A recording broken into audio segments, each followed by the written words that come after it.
Welcome everybody. This is Frank DiMora with the last Chronicles of Planet Earth, and I'd like to invite you to go to my prophecyman.com site, and I want to get right into the news. Earlier today I gave you some information about the one world government coming that will be eventually fulfilling Revelation chapter 13 verses 16 through 17. Now I want to get into some news about the prophecy connecting the current events with Bible prophecy, and this one again is concerning the Psalm 83 war and also the Zechariah 12:3 prophecies. Now Psalm 83 tells us about a war that will be taking place against Israel in the last days, and 1 through 10 are the nations that will be uniting themselves against Israel. Of course, this war will be won by Israel, and it will happen as we see the signs of Zechariah 12:3 occurring, which tells us that all of the nations in the last days will be coming against Israel. And we're starting also to see that develop. Now, last week there was a march. It was a global march to Jerusalem. The organizers put this thing together, and I did give you some information about it, and I want to connect or update, if you will, some of the information about this march. Now, according to the news that came out on March 31st, it says organizers on Friday's global march to Jerusalem said Saturday that the protest march commemorating the Land Day had achieved most of its goals, adding that the number of countries joining the protest activities is of greater importance than the number of participants and Israelis. Now, the reason why they said this is because we heard in the news that there was going to be 1 million of people from around the world, and a lot of them of the Islamic states, that would be marching towards Jerusalem on March the 30th. And that didn't happen. So obviously they had to say and address this number.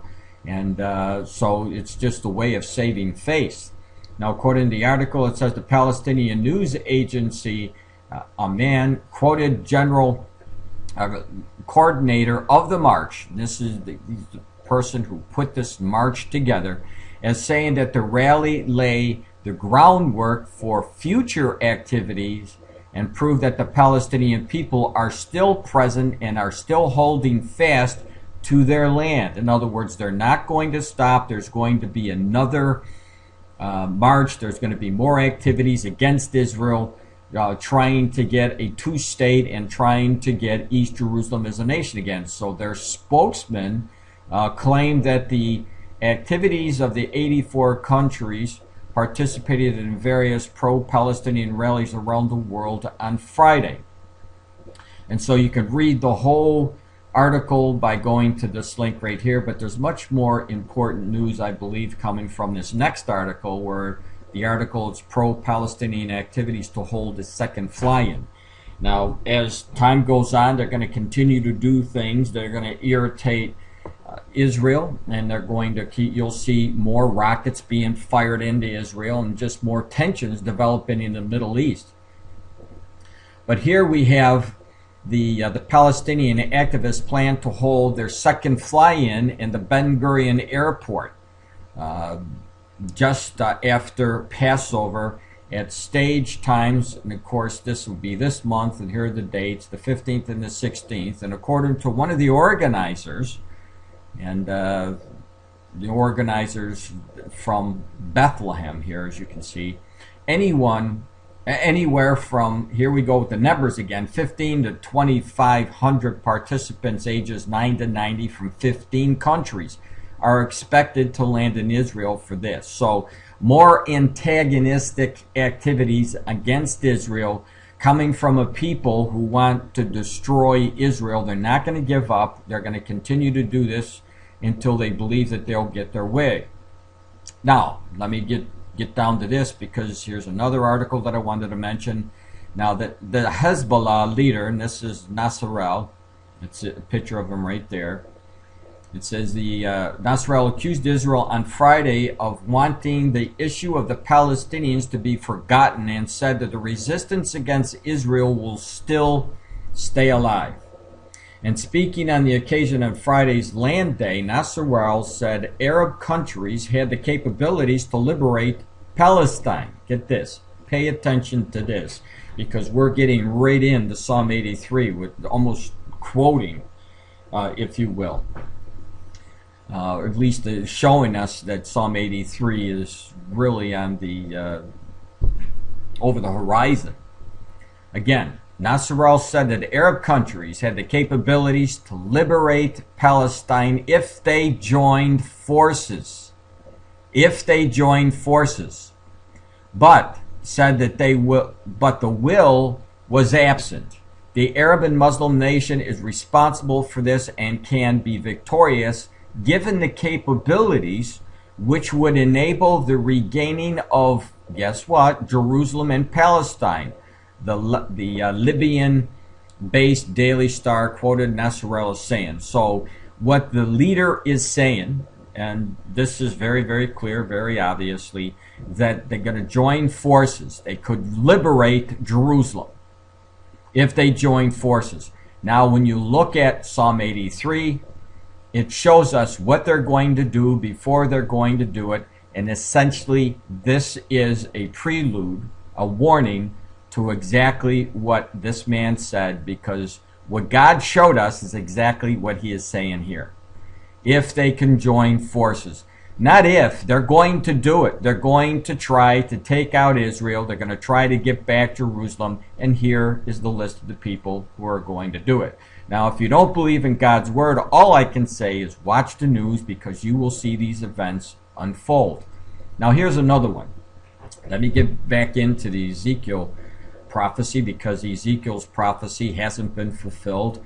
And that's another war that will be coming after the Psalm 83 war. Now, who are the participants in this war? I made a list. You'll see this list in my book. And one of the nations that will be coming against Israel in this major attack that's led by the Russians, you'll see the Old Testament name, Put, is actually modern-day Libya. Now, Libya would also include modern-day Tunisia, Algeria, and Morocco. But I want to center on, you'll see it in red, Tunisia, because Tunisia is in the news, and I want to bring this to your attention. So we'll get down to, let me get my Tunisian news. You see that this article is April, let me make this much bigger for you so that you can see it. I want to make sure that you can see this for yourself. Now let me extend it a little bit bigger. Excuse me, just take a second, because I want you to see this. Look at the headline. Tunisia rules out normalization of ties with Israel. Now, knowing that God has shown us Tunisia will be involved in this attack on Israel, do you find it strange that they're ruling out, they don't want normal ties with Israel? And what is the reason they don't want normal ties with Israel? It says the head of Tunisia's governing Islamic party, Adonai, said that on Sunday the country cannot normalize ties with Israel. And according to the report, the official TAP news agency, Rashid Ghanania, said that the Tunisians' problem is with Zionism, not with Judaism, stressing that the president of Anania stressed that there can be no normal relations with Israel. So here we have the people listed in Scripture that will be coming against Israel, and they're saying Zionism. There cannot be Zionism. Now, in my book, this is what I wrote. This hopefully will bring this all very clear for you. It says in this, and this is the book that I'm going to be releasing in a few days as soon as I can get all the pages and everything marked for you. I'm trying to update my book as much as possible. It says, in 2011, an important development took place that puts Tunisia at odds with Israel.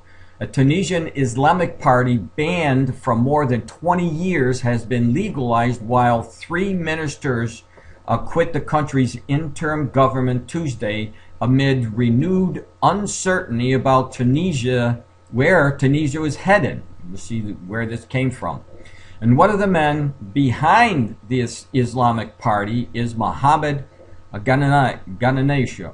And Ghanouchi founded the Anania movement in 1981, which intellectual inspired by the influential Muslim Brotherhood born in Egypt. The group was tolerated in the initial years after Benaniah took power in 1987, but denied legal registration. This report also states that this Ghanouchi is the former radical preacher who says he now espouses moderate ideals similar to Turkey's ruling Justice and Development Party, or AKP. And Ghanouchi indeed has followed the lead of the Turkish government. And like Turkey, who broke off relations with Israel, Ghanouchi has followed in Turkey's footsteps. The head of Tunisia's government Islamic party, the Anania, said on Sunday that the country cannot normalize ties with Israel. And according to the report in the official TAP news agency, Rashid Ghanouchi said that Tunisia's problem is with Zionism, not with Judaism, stressing that the president of Anania stressed that there can be no normalization with Israel. So in other words, we're just going to pull away from Israel. We want nothing to do with them because of the Zionism. Now, let me make Ghanouchi's statement concerning, move this up here so you can see it, concerning Zionism perfectly clear for you. Zionism is the Jewish national movement of rebirth and renewal in the land of Israel, the historical birthplace of the Jewish people.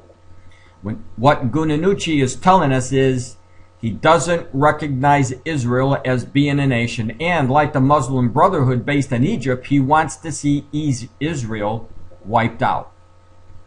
Ghanouchi says that he has no problem with Judaism, and without the Jews there would be no Zionism or rebirth of the nation Israel. You cannot separate Zionism from the Jews.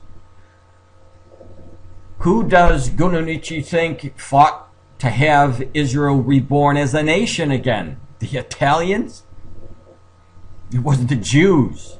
And Turkey has become an enemy of Israel. Now Tunisia's leader, Ghanouchi, wants to espouse ideals similar to Turkey. In other words, Tunisia is on the path to join forces with the rest of the Islamic nations that want to see Israel pushed into the sea. Now, please understand this. This news that you're seeing about these different nations aligning themselves up, why do you think that it was Libya who got won into this Arab unrest this past year? Why do you now think that Tunisia, one of the nations that are listed for us, is turning against Israel with another nation, Turkey, who's just recently turned their backs on their friend?